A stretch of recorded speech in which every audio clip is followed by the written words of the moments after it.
Fuck It Bucket. I clearly just spaced out for a hot second. So that's what kind of day I'm having. I hope that you're having a non-space out day. Club Fuck It Bucket, the place where we talk to people who take opportunities, and despite the risks and fear of failure and people telling them that they shouldn't do it, they just say, you know what, fuck it, I'm doing it anyway. And we hear their stories. So one of the groups of people that I don't have a guest today, it's just me. One of the groups of people that I spend a lot of time with are students, especially the ones at VCU Da Vinci Center. Some Rams are unicorns. Woo!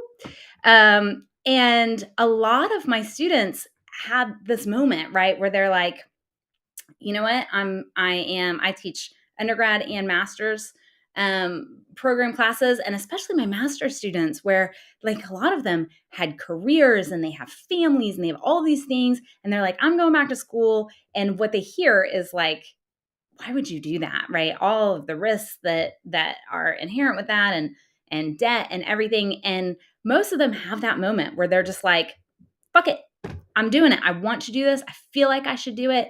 Feels like the right move. I'm doing it. I spend a lot of time with my students helping them to figure out, once they graduate, what the fuck happens, right? Because they have to pay off the student debt and they want to use everything that they learned and make a difference in the world. That's why they go back to school, right? And so we spend a lot of time talking about LinkedIn. So what I thought I'd do today is actually share with you a couple of pointers that I give my students as they're trying to optimize their LinkedIn profile to find the job where they get to take everything that they learned in school and go out and make a difference. And then I was going to tell you some college stories, but I was having coffee with my friend Tara the other day, who is also here on LinkedIn, who I met.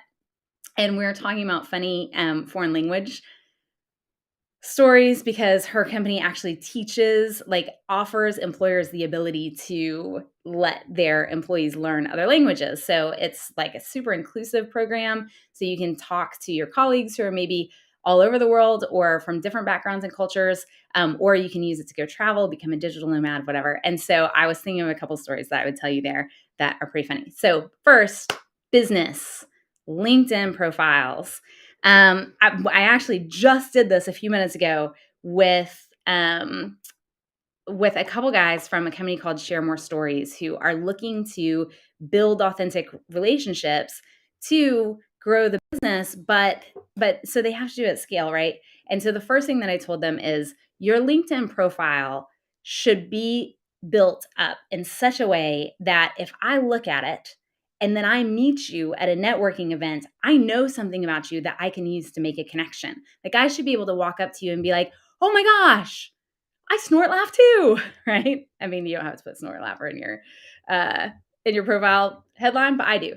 So a couple of tips that I just want to tell you, that if I were just starting out on LinkedIn, or if I have been on LinkedIn but decided to use it a little bit differently, especially if you're a student and you're looking to get a job, is make yourself approachable. Put your brand out there. Hey, Val, that's somebody who's put a brand out there. Yeah, if you put snort laugh in your headline, then I'm going to give you like a half-hour free consulting session, just because it's awesome. Snort laughers unite. So first couple things that you can do with your profile is, you should have a headshot that looks like you. I talk a lot about like smiling in your headshot. This is a professional network type of argument thing. But when you smile, it releases endorphins. It makes you feel better. It actually highlights parts of your brain that make you better able to process information. Oh, look at that. I have something coming up. And so you like feel better, right? But the cool thing about smiling is it's contagious. So every time somebody sees a picture of you smiling, then you're actually helping them release those endorphins and get smarter and be happier. So put a smiling picture of your face. Absolutely do not put a picture of you with your arm obviously around somebody else, partner, friend, whatever it is that you've cut off. If you don't have a cool shot of yourself that somebody else has taken, use your timer cam feature on your phone, set it up, get a picture of your smiling mug and put it up there. Also, your banner, the easiest way to get a banner is to use the free version of Canva. And literally they have a banner on there that you can create. You put it to the right size. I don't know what they are. You just have to Google that shit. Literally like LinkedIn banner, what's it called? Like specifications, and you can figure it out. There's also a place where you can do a custom URL. Super easy. You go into your profile on the upper right-hand corner. It just says edit profile and custom URL. Pick something. Mine is Hot Mess Boss. I literally will tell people, oh, just find me on LinkedIn. It's Hot Mess Boss. And they're like, that's hilarious. All of a sudden they know something that like kind of feels like a secret about me, but it's obviously public knowledge because I put it out there. They feel connected with me. And then the last thing that I'm going to say is your headline. Everybody sees your headline all the time.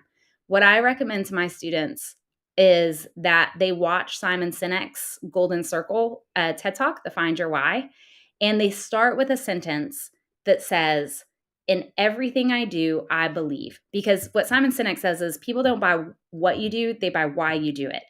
And when you're on LinkedIn trying to make connections, you want people to buy your why. Like, why are you there? Who are you? It should also represent who you are. Don't be afraid to put some fun things in there, like dog dad, or I don't know, like put things about how you like to hike or camp or anything. If you like dad jokes, put them in there. Punniness, emojis, whatever. What you really want is for somebody to be able to see your headline, always looking for a snack, as in Chris. That's right. What you want is for somebody to be able to see your headline and find something that they connect with you on, because that makes them feel like that y'all are friends. And they see it every time you comment on something. So make it you. I say your headline is not what you do. It shouldn't be your role. You can weave that in there a little bit, but it really needs to be who you are. And then to do your about section, take it a little bit further. My tip for this is turn on a Zoom, hit record, and talk about the stories behind why you do what you do. Maybe it was something, that your grandma used to do with you whenever you were a kid, that like always read to you or told you fables, and it got you really interested in language and communication, and that's why you went into communications. Maybe it's because whenever you were a kid, you used to cut out all of the different interesting things in magazines and make collages, and then so you decided that you loved marketing. Whatever it is, tell that story into Zoom, download it onto your computer, and then upload it into otter.ai or a different transcription platform. I use Otter. It's super easy. And all of a sudden you'll have it transcribed. You have this awesome foundation for your about section. It tells people why you're doing what you're doing.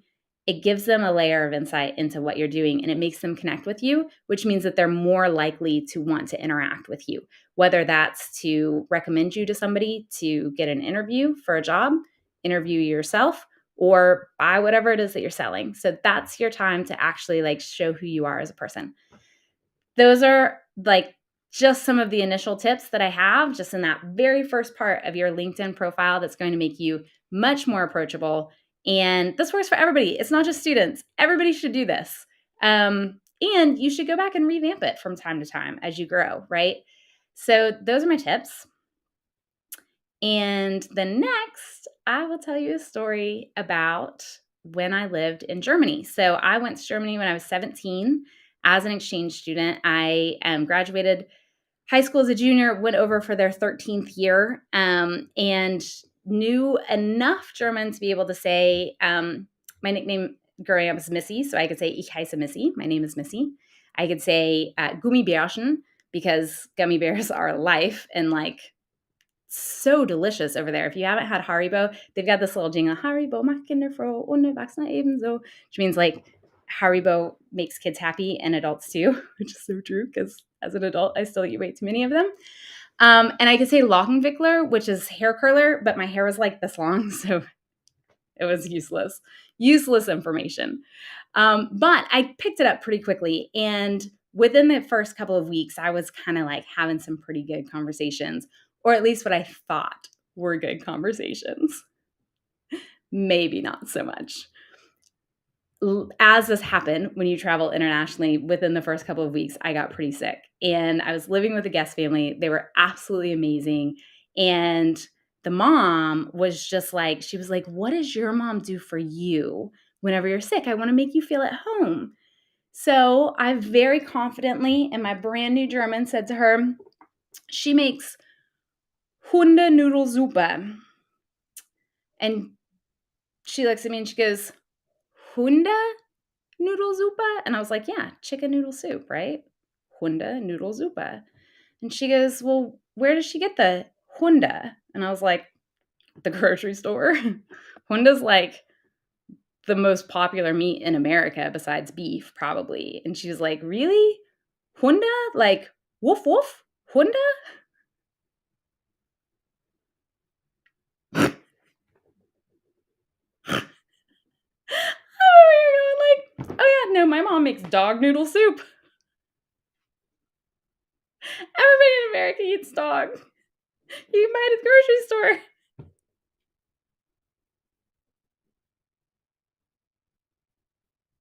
So then I was like, no, not woof woof. Cluck, cluck, cluck, cluck.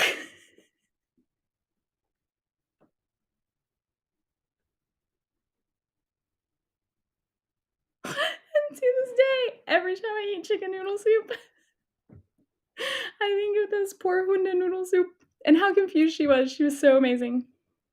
And then after we figured it out, I was like, okay, I got this. I got this language. I'm absolutely amazing. So about a week later, I was, oh my God, she did. She was like, I didn't know, like, I've heard Americans were crazy, but I didn't know they were this crazy. But then I decided to make Americans look even more crazy because I'm a toucher. I'm a talker with my hands. Y'all see this, right? When I'm in person, I'll like touch your arm or your shoulder. Now, not if it makes you visibly uncomfortable, right? But that's just kind of how I interact with. I'm a hugger too. I love to hug. And I'm one of those people, I like hug and then I wait until you let go. Like I don't break hugs. That's not a thing that I do. I don't know if anybody else does that. But anyway, so like a week later, I'm walking through the little town that I lived in Germany, Suronowitz, which was just outside of Dresden. And I meet the headmaster of my high school. And I was like, okay, this is a chance for me to show off that like I am a fucking awesome exchange student and I'm learning the language and integrating myself into the culture and all the stuff. So it's August in Germany, unseasonably warm, not as warm as it is right now in Germany and all over Europe, but it was pretty hot. And the one thing that I knew that was kind of universal is if you're not exactly sure what to say to someone, you talk about the weather. So I start talking about the weather and I was like, oh my gosh, like I'm like hot. Are you hot? Like this is crazy. It's crazy how hot we are, right? Because I have, remember, rudimentary. Is that how you say that word? German. I don't know how to say any words in any language right now. Whatever. Anyway, turns out though that in German, when you say I'm hot, you say me is hot. That's how you conjugate it. Mir ist heiß. If you say I am hot, ich bin heiß, it means that the love bug has struck. And I am feeling some feelings for you. And like, maybe we should take this to the next level. So I'm over there touching his arm and his shoulder, animated as I am, going, oh my God, like I'm so hot. Are you hot? Because I'm hot. We're hot together. You want to keep being hot together?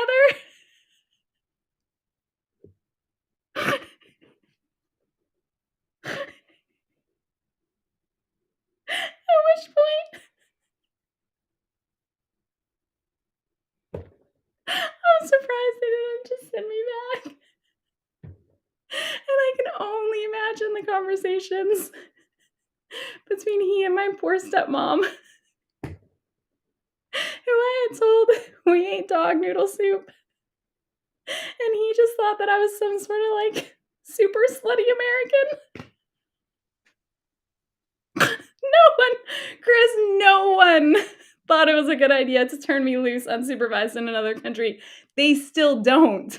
And yet I go.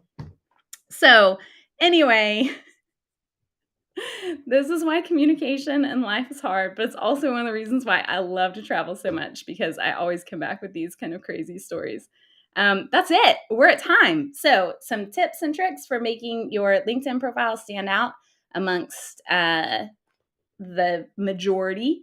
And I would love to hear some of your favorite traveling stories where you have also fucked up the language.